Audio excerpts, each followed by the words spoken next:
亞朵酒店咧針對有需求嘅朋友咧，就提供咗酒店嘅託管服務，全程都有合同保障翻各位業主。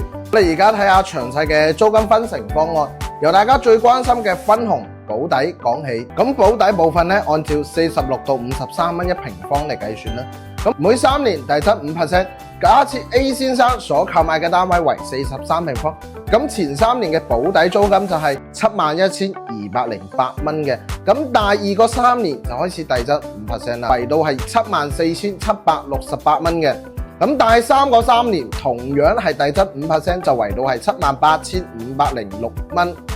咁第4個3年咧，同樣咧遞增 5%，就為到係82,431蚊。咁保守地計算咧，業主12年嘅保底分紅咧就為到30,6,913蚊嘅。酒店託管嘅分紅，按照業主購買單位面積嘅佔比乘以亞朵酒店淨利潤收益嘅 30%， 平均亞朵酒店每日嘅租金咧為420蚊。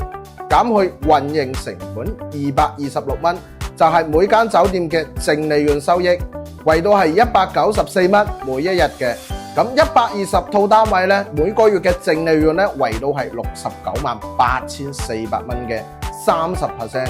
咁假如 A 先生所購買嘅單位為43平方，咁亞朵酒店一共總經營嘅總面積為5160個平方，咁業主嘅面積佔比咧就為到係 0.83%。咁 A 先生到手嘅分紅咧就係698400蚊啦，乘於 30%， 再乘於 0.83%。咁每個月嘅分紅咧就為到係1739蚊。咁12年嘅分紅 total 就為到係250,416蚊。房屋嘅總面積佔比越高，收益佔比就越大。咁12年後咧，業主嘅總收益就係高達557,329蚊嘅，佔到總房價 74%。外加前3年亞朵酒店以 6% 嘅收益為到係692329蚊，相當於15年嘅總回報咧係佔到總房價嘅 92%。咁珠海又作為全國唯一陸路連接港澳嘅旅遊城市，又係港澳朋友嘅後花園，一年嘅旅遊接待人數平均高達5509萬人次，旅遊收益每年高達688億元。